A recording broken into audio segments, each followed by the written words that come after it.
क्या काल नमस्कार सबको। मेरा मैसेज जहाँ जहाँ तक जा रहा है मैं सबको जो है सलाम करता हूँ। जैसे कि आप लोग जानते हैं दिल्ली में किसान भाइयों के साथ बहुत बड़ा जुल्म हो रहा है और ख़ास तौर से हमारे सिख भाई कम्युनिटीज़ के साथ काफ़ी जुल्म हो रहा है। कम से कम 20 से 30 आदमी जो है सो जान गंवा चुके हैं ये कंट्रोवर्शियल बिल की वजह से। और हिंदुस्तान ख़ास तौर से बीजेपी की ये पॉलिसी रही है कि वो कंट्रोवर्शियल बिल पास करते जा रहे हैं। जैसे कि सीए, एनआरसी, एनपीआर पास करे थे, फिर अब जो है सो किसानों की बिल पास करे। अरे भाई, किसान तो एक ऐसी चीज़ है जिसकी वजह से पूरे हिंदुस्तान की इकोनॉमी चल रही है। किसान की वजह से इंसान चलता फिरता खाता पीता, यही लोग खाना खिलाने वाले हैं। और मोदी को ये समझना चाहिए कि अगर खाना खाएंगा तो वो खुद जो है सो चल फिर सकेगा। अगर जो है सो किसानों के साथ जुल्म होगा, किसानों के साथ ज़्यादती होंगी तो अनाज कहाँ से आएगा? अनाज कहाँ से आएगा? किसानों का हमारा ईमान, किसानों का सम्मान होना चाहिए, किसानों के साथ रहना चाहिए, किसानों को हेल्प करना चाहिए। मैं ये कहूँगा कि जवानों से ज़्यादा किसानों का रोल रहता है, क्योंकि जवान भी जब खड़ता है बॉर्डर पे तो किसान का जो खाना आता है, चावल आता है, वो खा पी के तंदुरुस्ती से खड़ सकता, वरना नहीं खड़ सकता।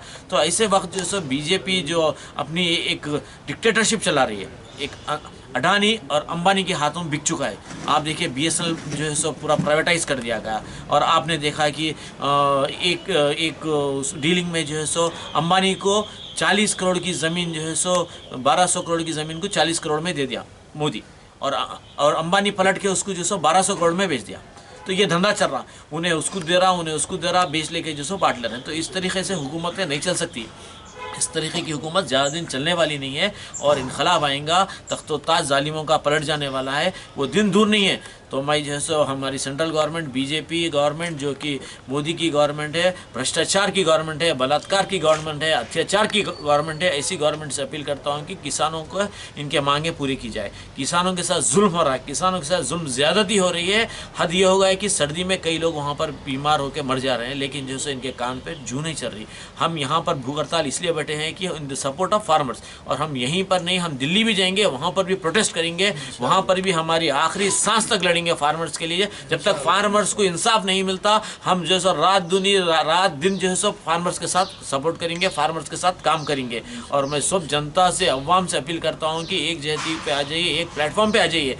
एक प्लेटफॉर्म पे जब तक नहीं आएंगे तो इसी तरीके से ये जो है सो डिवाइड करते रहेंगे, फार्मर्स को डिवाइड कर देंगे, हिंदू मुसलमान को डिवाइड कर देंगे, पोलराइजेशन ला देंगे। तो इस तरीके की कम्युनल पॉलिटिक्स करेंगे। ये यहीं नहीं, पूरे हिंदुस्तान में इसी तरीके से चल रहा है। तेलंगाना ले लो, आप जो है सो कोई स्टेट को जाके देखिए, हिंदू मुसलमान सिख ईसाई को लड़ा देना चाह रहे हैं, लड़ा कर जो है सो अपनी कुर्सी के लिए, अपनी इख्तिदार के लिए। तो ऐसी हुकूमत को जो सपोर्ट नहीं करना चाहिए। ज़रूरी है कि आपको बदलाव लाना चाहिए, एक चेंज लाना चाहिए, एक इनकलाब लाना चाहिए। जब तक बदलाव नहीं आया, जब तक चेंज नहीं आया, जब तक इनकलाब नहीं आया, हिंदुस्तान की तरक्की नामुमकिन है, नामुमकिन हो ही नहीं सकती। कॉन्स्टिट्यूशन जैसा कि हर मज़हब की एक किताब होती है। फॉर एग्ज़ाम्पल मुसलमानों की कुरान होती है, हमारे क्रिश्चियन भाइयों की बाइबल होती है, तो हिंदू भाइयों के रामायण होता, सिख भाइयों की एक किताब होती। उसी तरीके से ये पॉलिटिशियंस की एक किताब है, वो है कॉन्स्टिट्यूशन। वो कॉन्स्टिट्यूशन को फॉलो करना, विदाउट कॉन्स्टिट्यूशन को जैसे फॉलो ही नहीं करते हैं लोग। संविधान एक ऐसी चीज़ है जो कि पॉलिटिशियन की एक होली बुक है, वो लोग फॉलो करना। अगर वो लोग कॉन्स्टिट्यूशन फॉलो करते तो कहीं पर भी कुछ ज़्यादती नहीं हो सकती। हिंदू मुसलमान सिख ईसाई भाई सब मिलकर रह सकते, लेकिन वो नहीं करते। अगर वो करेंगे तो फिर वो लोग इख्तिदार पे कहाँ से आएंगे, वो लोग वोट कहाँ से पड़ेंगे उनको। ये लोग मज़हब के बुनियाद पर सियासत को चलाते हैं, मज़हब की बुनियाद पर अपनी सीट को कब्जा करके बैठे हुए हैं। तो मैं सब आम जनता, आम पब्लिक से अपील करता हूँ कि आगे बढ़ के आइए, चलो दिल्ली एक प्रोग्राम लगाए, चलो दिल्ली बचाए किसान को बोलकर एक प्रोग्राम लगाए, और इंशाअल्लाह ताला ये बिल्स को जो है सो हम बैन करेंगे। जितने भी कंट्रोवर्शियल बिल्स है, जितने भी जो है सो अगेंस्ट द कॉन्स्टिट्यूशन है, जितने भी अगेंस्ट द ह्यूमैनिटी है, हम उसके लिए हाईली प्रोटेस्ट करेंगे। चाहे इसके लिए हमारी जान चले जाए, लेकिन हम जो है इंसाफ के लिए लड़ेंगे। We will fight for the justice till our last breath. We will not leave a single stone unturned.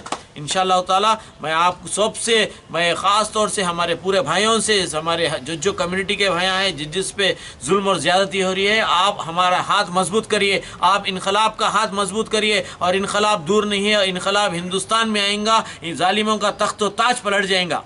बहुत बहुत शुक्रिया हमें वक्त देने का। खुदा।